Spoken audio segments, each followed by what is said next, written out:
Hello everyone, how y'all doing? So today I decided to experiment with something very interesting.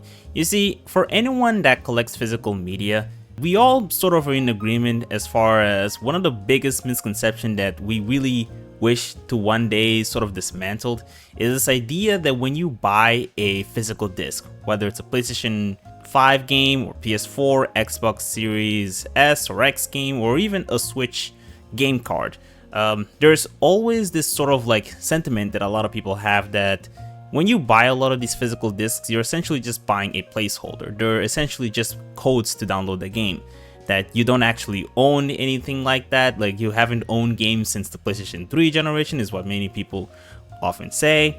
And of course, this isn't entirely accurate. It is reflective of some games. As an example, Call of Duty Modern Warfare 3.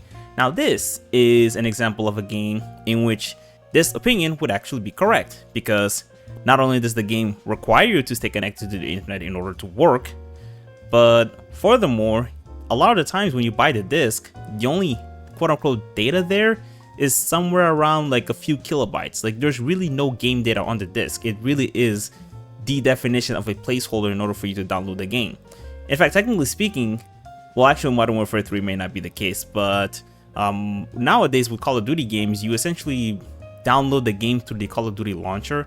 And so there's really no other way to put it. Like, this is a great example of a game in which buying a physical copy really means nothing. In fact, I would actually make the argument that if you buy a physical copy for Call of Duty, you're actually putting yourself in a more disadvantaged position, because some people have reported that ever since they removed Modern Warfare 3, I believe also Modern Warfare 2 from the Call of Duty launcher, some people have actually been having troubles installing the game because the option is not, well, technically it is available on the PlayStation Store, but sometimes that option has some like licensing issues that prevent some people from downloading it.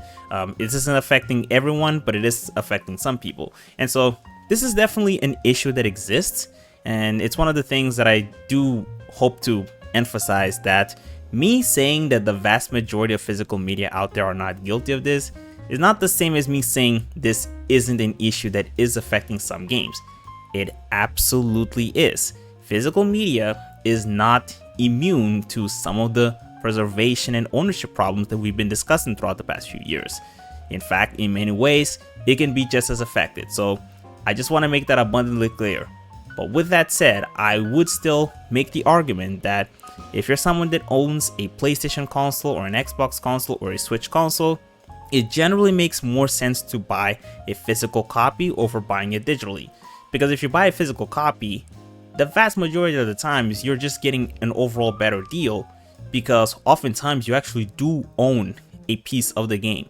It might be the first build of the game. Obviously it doesn't come with, and most of the time it doesn't really come with any of the patches, but it is a functional build that does work independently of whether or not you're connected to the internet or not, whether or not you even want to update the game. It functions.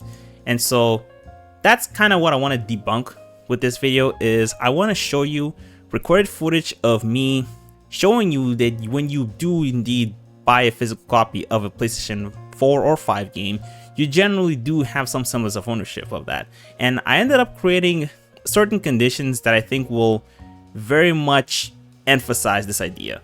So for starters, in order for me to make this experiment, I had to pick up a banned PS5.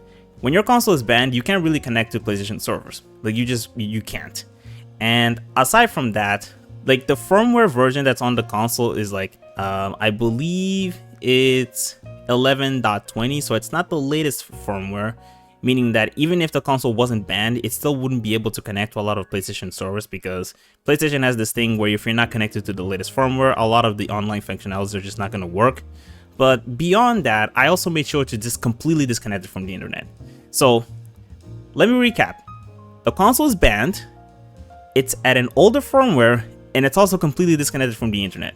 And so in these three conditions, if a game disc still works, then I don't want to argue with anyone about this whole idea that you're just buying a code, okay?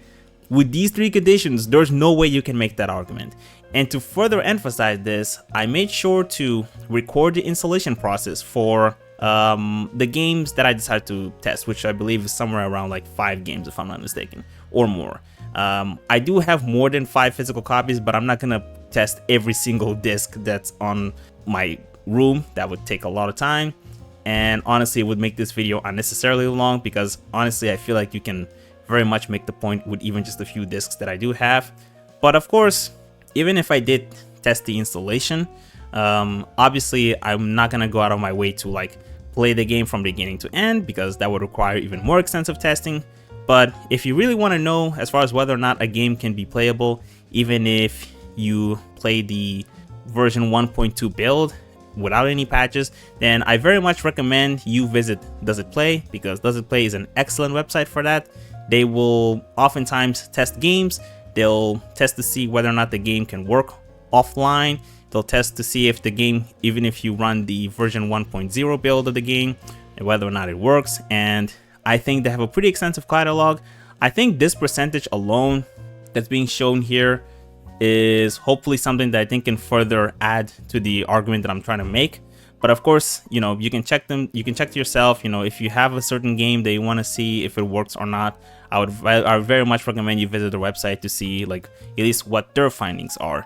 And you know, if you don't believe it, then I don't know, you can replicate the circumstance that I'm in right now. Or better yet, even if you don't have a banned PS5, just disconnect it from the internet, just buy the disc, install it there, play the version 1.0 build, and see it for yourself as far as whether or not the game plays. I personally think that this is a reliable website. Everything that they've described seems to pretty well align with my experience, and so I think it's pretty worthwhile to check them. But yeah, honestly, that's all I really wanted to share. And so from now on, you're just going to see the experiment that I made for yourself. The video is not going to be the best quality because I had to use a capture card that's not very good, and also the recording conditions don't exactly allow me to have the best footage imaginable. But to be honest with you, it's not really about the quality of the image, it's more so about the actual end results. And so yeah, that's all I really want to share, and you can watch the rest of the video from yourself.